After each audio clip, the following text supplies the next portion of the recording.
So we're going to be setting up Final Fight CD for the Sega CD on a Raspberry Pi 4B using RecalBox 10.0.8 version, which I believe came out in July. And let me give you a little peek at the Raspberry Pi 4B, which is in this Nintendo Entertainment System case. The case is just decorative, as an aesthetic look.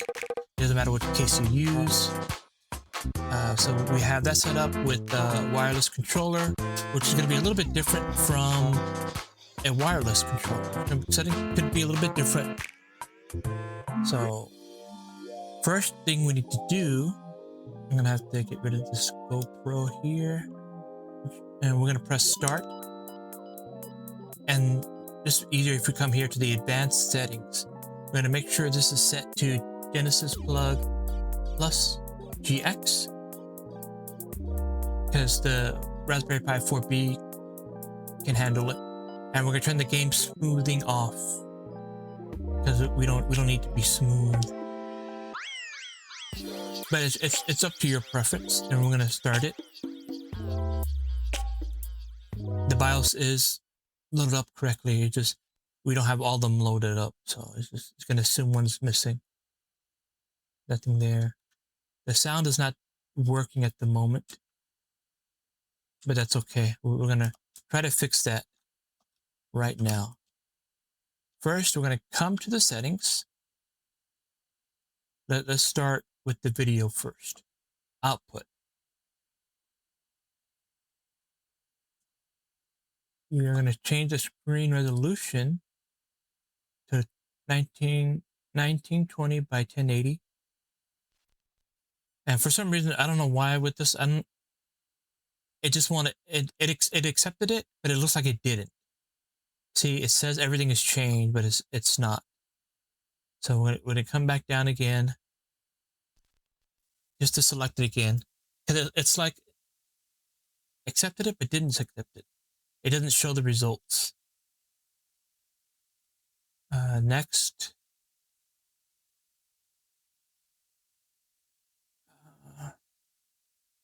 Sometimes we can use that. If you're noting some video issues, better video can work, but we're just going to leave that off for now. For scaling,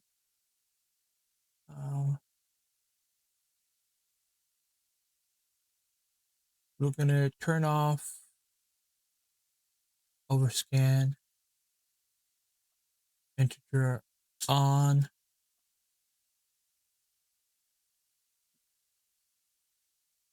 frame delay off, frame delay on 0,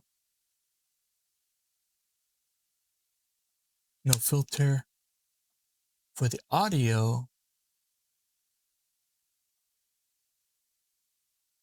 we're gonna select it to, but by default it's going to be on pulse. But some games do not work. Some games will not work on pulse. Some won't work on ALSA. So usually by default, I always choose ALSA thread first. If it doesn't load it up, we're gonna do ALSA, but it's only gonna show the changes after we restart. So I believe the output, that's one thing I keep forgetting. The output at 41. I did a video. I know I forgot something. I did a video for Dragon's Lair. I forgot to change it to 41. There's always like one little setting. There's so many settings to remember. I just forget. Since we are using a controller, let's set this, a wired controller, to 64. But if we are using a wireless controller, make sure it's set to 96. So in this case, 64 for a wired controller. Remember that. And for this game in particular, we're going to go with normal. By default, it should be normal. So we're going to choose normal. But for some games, the quality is not that good anyway, so there's no point to use all your power for something that's for low quality. So we can just lower. Lower is a good beginner base to where to start.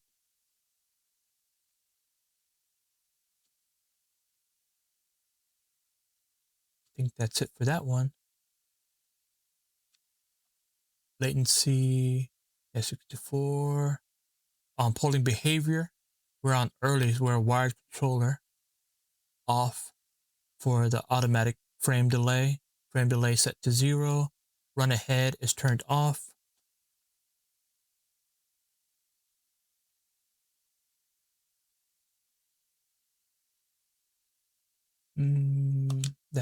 We'll leave that alone. Trying to remember every setting. Configuration, you can change that all on if you want for the configuration. Okay, so that's for the settings. We're going to come here to the main menu.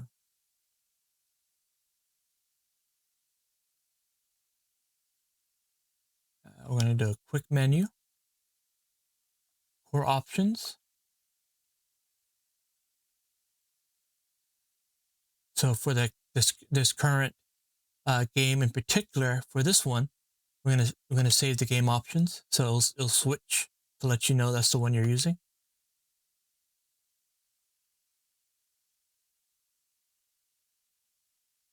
I think what was it? Video. The core provided aspect ratio is 4:3. Aspect ratio.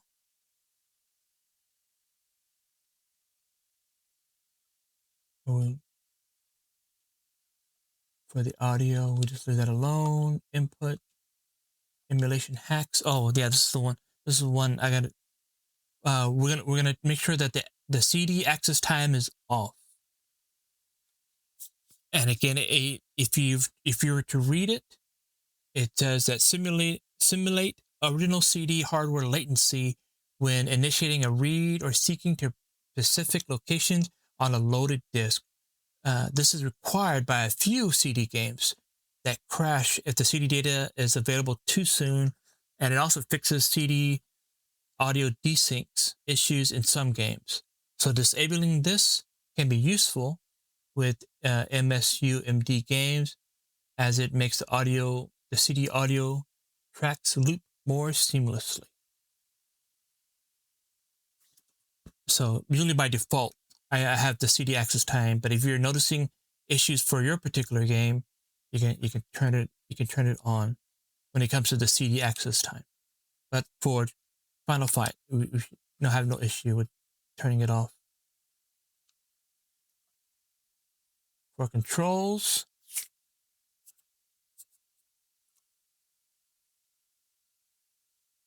they should all be the same. And let's see here. So now this is sort of up to you to decide. Like where do you want the attack button to be?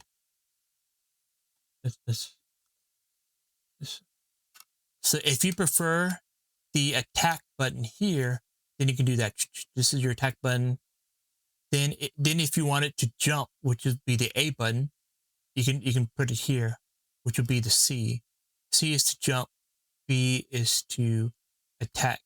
But let's say you don't like that. Let's say you like attacking here, and you like jumping here, and you like pressing these two together to do some kind of combo or something together, right? Jump, jump.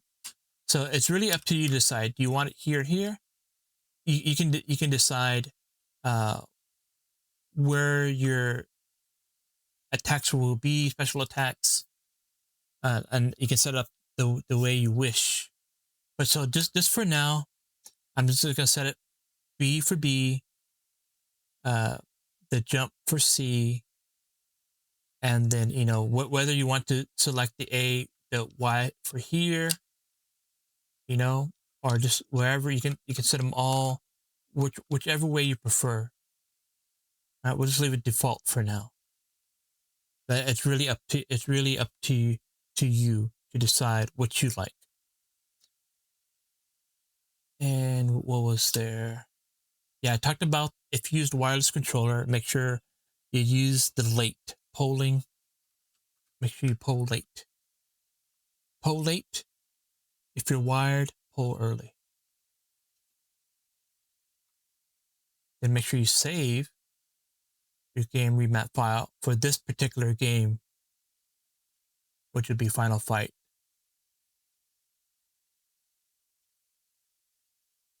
Then the disk control, which you don't have to worry about here. Latency, yeah, I think we fixed it. Depending on, this is wired early. If you're gonna do a if you're gonna use a wireless controller, you usually want to go late. Or depending, you can go normal. It's really up to the feel. You're gonna have to kind of do a late one or a normal one. By default, it's on late because you can assume that it's using a wireless controller. So it's really up to you. So run ahead is off. Now we're gonna do the overrides for this content only. Save the current configuration as a new override file, or we can do a saved game overrides. Save it as an override configuration, which only applies to this game only. So we're gonna do save game overrides.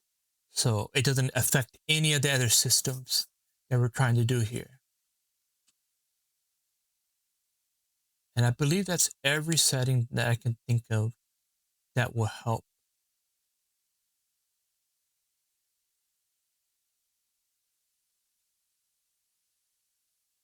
So let's do a restart.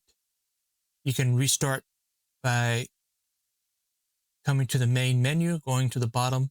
So you're at the top, press up to get to the bottom, or just scroll all the way down to the bottom and quit. Or you can press, let's turn this camera on, or you can press the hotkey button, whatever kind of button you have, hotkey to the start button will get you there. But we didn't press it, we're just gonna, you can do it this way, or you can just press the button here for the menu right there.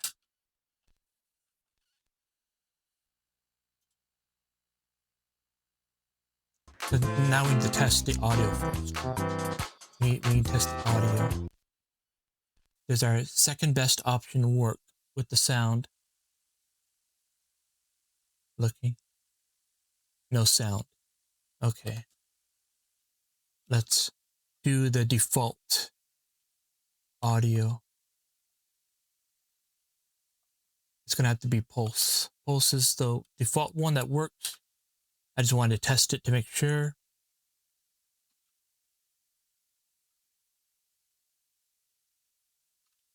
Let's make sure we save the overrides here.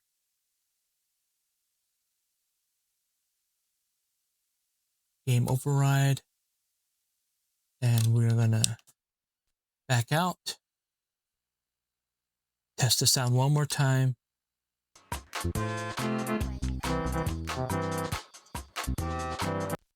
And it should work this time. Like I said, every game's a little bit different. Sound is working. All right. Sega.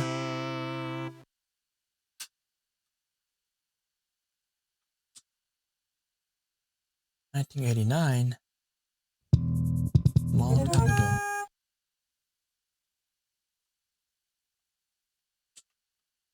Do a game start.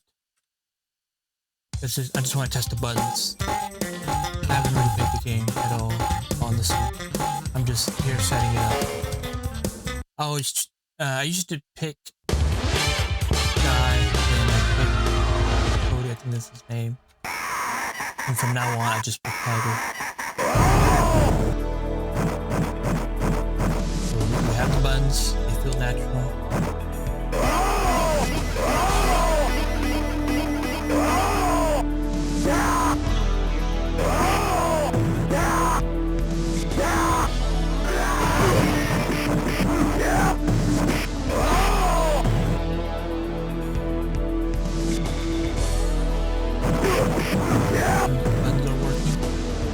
All right, I believe that's it. The buttons are working as they should. They feel natural to me. And yeah, that is, yeah, I'm just trying to think real quick. make sure. Yeah, I think I got everything. So this has been Father McFossfiles. I hope any of this has been helpful. And be sure to like and subscribe. And if you have any questions, I mean, I only been using this for about a year, trying all different kinds of systems, all different types of Raspberry Pis, and I would recommend using a 2W if you want portable option that has its built-in battery. That's more portable option to use. But if you want to really emulate the game to its best potential, then depending on the system, because technically a 2W cannot handle the the optimized version for best what do you call it, the emulator. It has to use the Pico drive. It has to use a very low kind of resourced version of it. I don't really think you'll know the difference between them. I mean, you have to have a really good ear to kind of hear the difference. But if you want a better emulation for the quality of the video and like to get really as close as possible the way the game was, then Raspberry Pi 4B would be the only one that can do it for that one. The 2W, the 02W requires a lot of setup beforehand. Again, you have to switch it to a CHD, which stands for Cherry Hill Development file. You have to set up that one and have less I don't know what to call it, more economical kind of settings that doesn't use too much resources that the game requires. So if you want the closer version of it, then a 4B Raspberry Pi 4B works better for that. And then you can also use it on a big screen. But if you want something portable, 2W is fine for you. You just play the game in bed, play the game in the car, in the backseat, not when you're driving. That is not recommended. What else is there? Yeah, I think that covers the basics. And if you're confused on how to install it for the 4B, I have videos. Videos show you how to install it, show you how to set up the RecalBox, how that's installed for the controller, everything. Again, I would recommend RecalBox for all your retro gaming needs at the moment, but it's really up to you for your.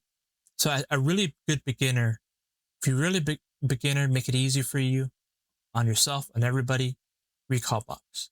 If you're more advanced, then you're going to want to use the other systems. They have different looks. PlayStation 3 kind of look to it. They all have something a little bit different, but you can't access the files with a card reader. You can't take the card out and then expect to just have access to the files. You're going to have to use like a PuTTY app, connect to it wirelessly, transfer the files wirelessly. You have to do all this setup, and it's just maybe a little bit too complicated for a beginner. So yeah, that is it.